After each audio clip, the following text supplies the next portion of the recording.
प्रश्नमाला 3A हल करेंगे। यहाँ दिया हुआ है निम्नलिखित रिक्त स्थानों को पूर्ति कीजिए जिससे कि कथन सत्य हो जाए। तो पहला प्रश्न यहाँ कह रहा है कि प्रत्येक प्राकृत संख्या का एक गुणनखंड है।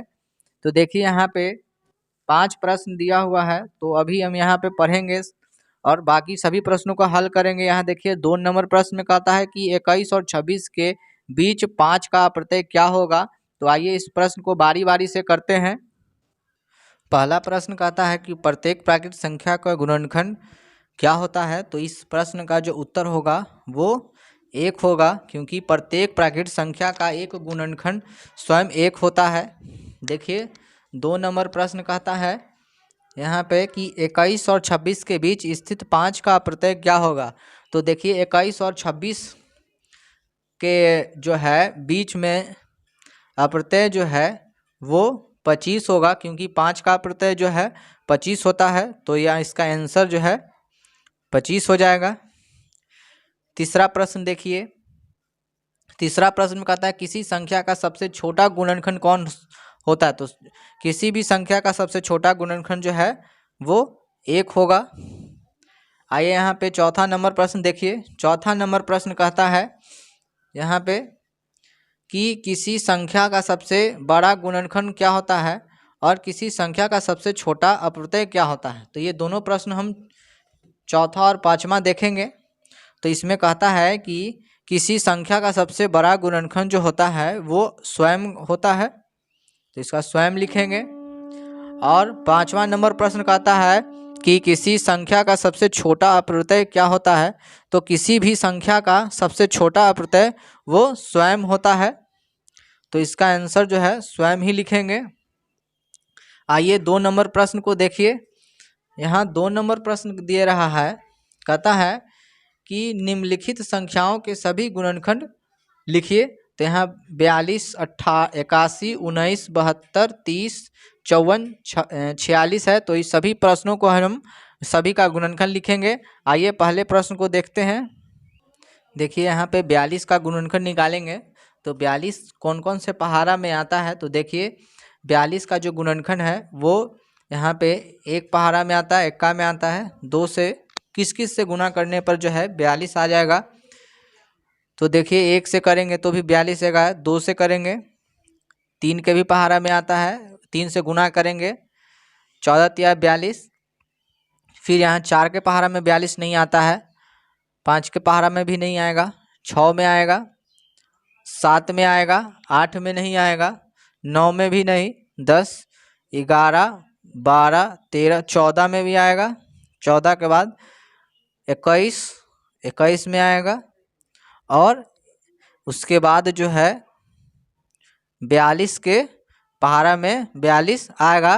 तो 42 का जो गुणनखंड है वो 1, 2, 3, 6, 7, 14, 21 और 42 हो जाएगा। 42 का गुणनखंड।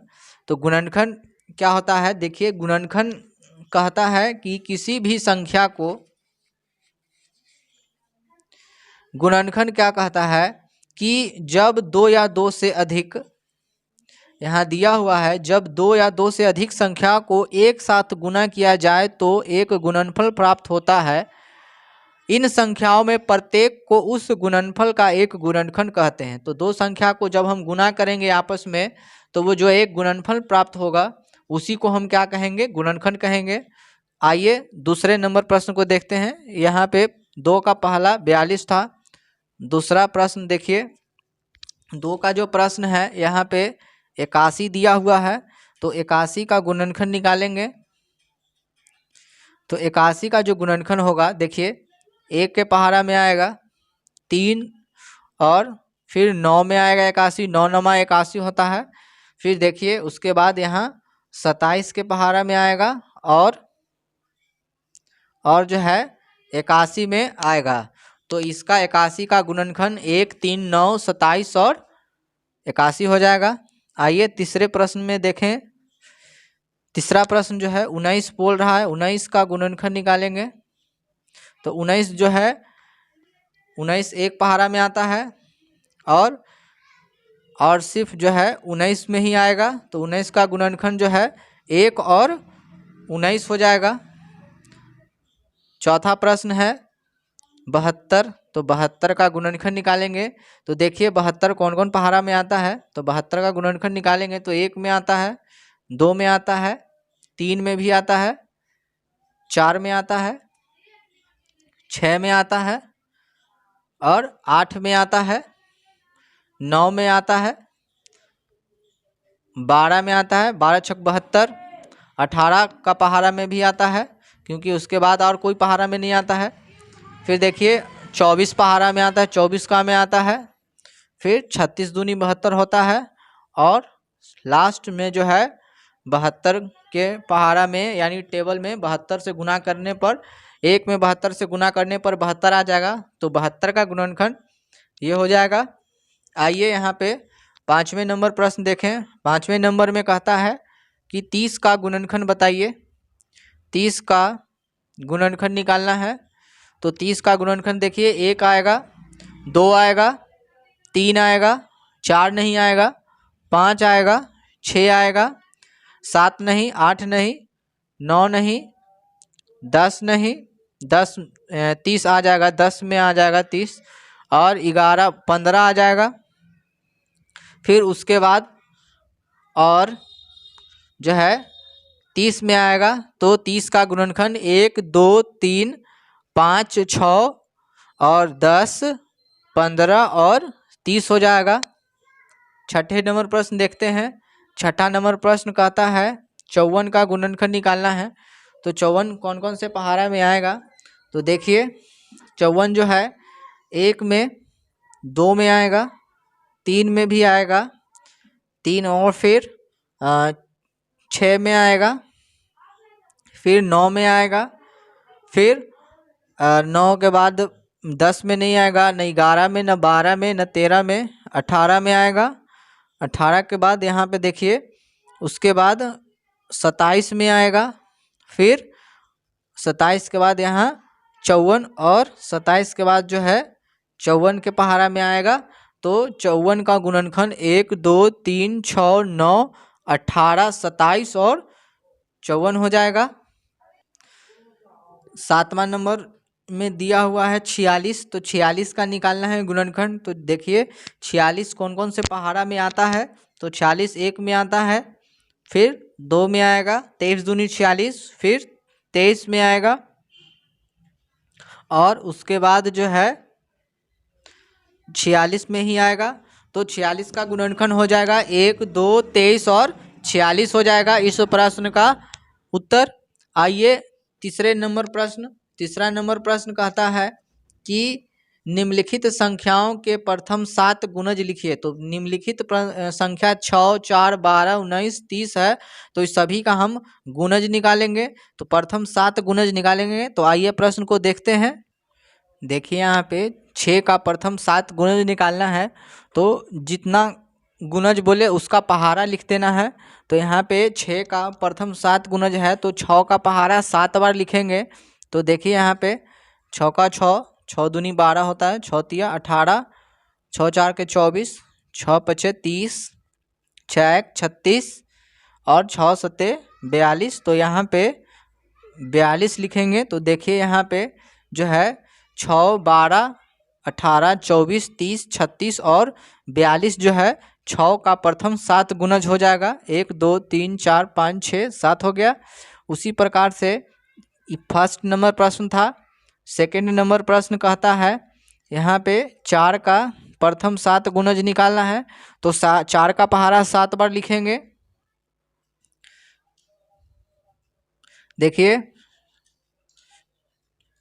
और यहाँ पे हो जाएगा 28।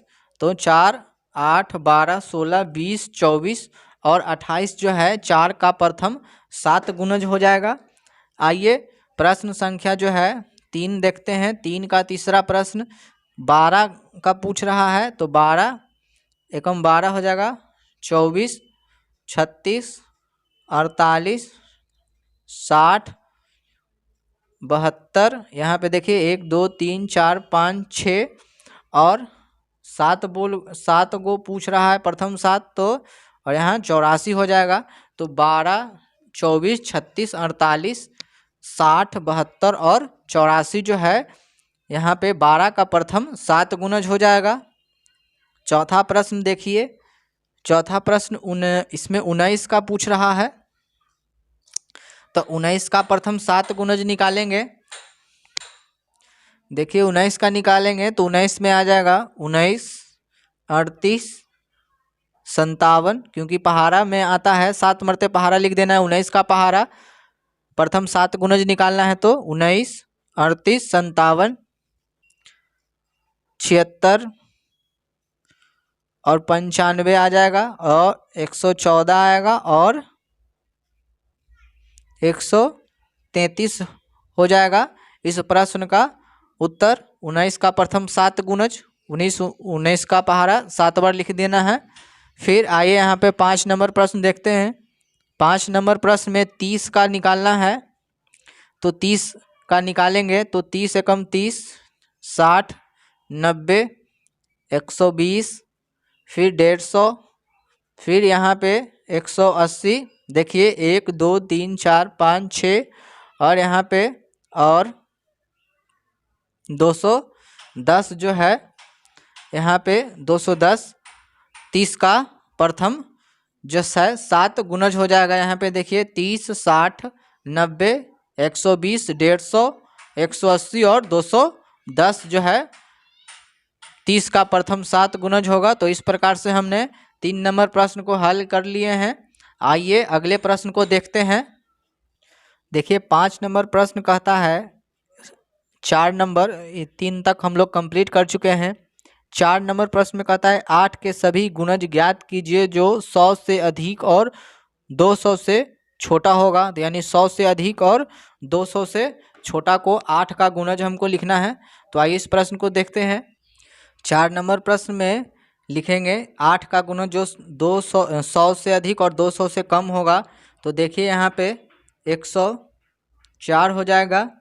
फिर इसमें हम 8 जोड़ते जाएंगे तो देखिए 112, फिर 112 में हम 8 जोड़ेंगे तो 120, फिर 128, फिर 136 हो जाएगा, फिर 144, 152, फिर 160, फिर 168 हो जाएगा, फिर 176, 184। सब में 8 जोड़ते जाना है क्योंकि देखिए 100 से अधिक बोल रहा है तो 104 है जो 8 से कट जाता है। और यहाँ पे लास्ट में जो है 192 लिखेंगे 92, क्योंकि 200 से हमको कम ही तक लिखना है, क्योंकि 200 से कम तो 200 से कम 192 आता है और 100 से ज़्यादा 104। तो ये जो है इसका उत्तर हो जाएगा।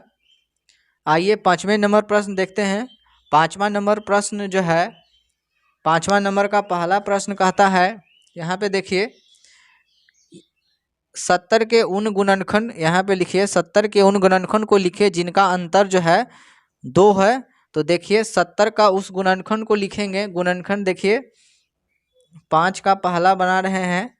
70 का गुणनखंड को लिखना है कि जो है जिसका अंतर जो है 2 होगा। तो यहाँ देखिए 5 और 7 इसका उत्तर होगा। देखिए 70 5 का भी 5 70 का गुणनखंड है और 7 भी 70 का गुणनखंड है। ये दोनों का अंतर जो है देखिए 2 है।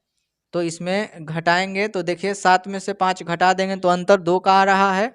तो इसका आंसर जो है 5 और जो है 7 होगा। 5 का दूसरा प्रश्न देखिए। 5 का दूसरा प्रश्न कहता है कि 80 के उन गुणनखंड को लिखिए जो 10 से कटने वाला हो। तो 80 का गुणनखंड लिखना है जो 10 से कटे। तो देखिए यहाँ पे 80 का गुणनखंड कौन कौन होगा जो 10 से कटेगा। यहाँ पे 10, 20, 40 और 80। तो ये जो संख्या है वो 80 के गुणनखंड है जो 10 से विभाजित हो जाएगा। देखिए 10 से भी विभाजित हो रहा है, 20 भी, 40 भी और 80 भी। ठीक है। आइए तीसरा प्रश्न देखिए। तीसरा प्रश्न में कहता है 40 के उन सभी गुणनखंड को लिखिए जो 4 से विभाजित है। तो 40 का गुणनखंड का जो उत्तर होगा यहाँ पे 4, 8, 20 और यहाँ पे लिखेंगे 40। जो 4 का 40 के गुणनखंड को लिखिए तो 40 का गुणनखंड 4, 8, 20 और 40 है, जो 4 से विभाजित हो जाएगा। आइए चौथे नंबर प्रश्न को देखते हैं। चौथा नंबर प्रश्न में कहता है 18 के उन सभी गुणनखंड को लिखिए जिनका योगफल 4 है। तो 18 का गुणनखंड लिखेंगे जिसका योगफल जो है कितना होना चाहिए, 4 होना चाहिए। तो देखिए 1 और हम 3 को लिखेंगे तो इसका दोनों का जोड़ेंगे तो 1 और 3 4 हो जाएगा। तो 1 18 का गुणनखंड है, 3 भी 18 का गुणनखंड है, तो इसका जो आंसर होगा 1 और 3 हो जाएगा। देखिए 5वें नंबर प्रश्न को देखते हैं। 5वां नंबर प्रश्न नहीं है, यहाँ पे 4 ही तक प्रश्न था। आइए हम 6ठे नंबर प्रश्न को देखते हैं। 6ठा नंबर प्रश्न कहता है 15 के प्रथम 3 गुणजों का योगफल बताइए। तो 15 का प्रथम 3 गुणजों का यहाँ पे निकालना है योगफल। तो देखिए 15 का पहाड़ा हम 3 बार लिखेंगे, 15 दूनी 30 और 15 तिया 45। तो ये सबको जोड़ेंगे तो जो मान आएगा वो 90 आ जाएगा। ठीक है, ये 6ठा का पहला प्रश्न है। कहता प्रश्न की 15 का प्रथम 3 गुणजों का योगफल पूछ रहा था। तो प्रथम 3 गुणज निकाल लिए और उसका जोड़ कर दिए तो 90 आ गया। दूसरा प्रश्न देखिए, यहाँ पे 20 के प्रथम 3 गुणजों का यहाँ पे गुणनफल ज्ञात करना है। गुणनफल, तो यहाँ पे 20 के प्रथम 3 गुणजों का गुणनफल ज्ञात करेंगे। तो देखिए 20 दूनी 40, 20 तिया 60। तो अब इसको हम गुना करेंगे, गुणनफल पूछ रहा था। तो देखिए 6 चक 24, 24 में 2 से गुना करेंगे तो 48 आ जाएगा। और यहाँ 1 2 3 3 जीरो है तो 3 जीरो यहाँ पे हम लिख देंगे। तो यहाँ पे 48,000 जो है इस प्रश्न का उत्तर होगा। आई होप जो है वीडियो अच्छा लगा होगा। अगर वीडियो अच्छा लगा होगा तो हमारे चैनल को लाइक करें और सब्सक्राइब कर दें और दोस्तों के साथ शेयर कर दें। धन्यवाद।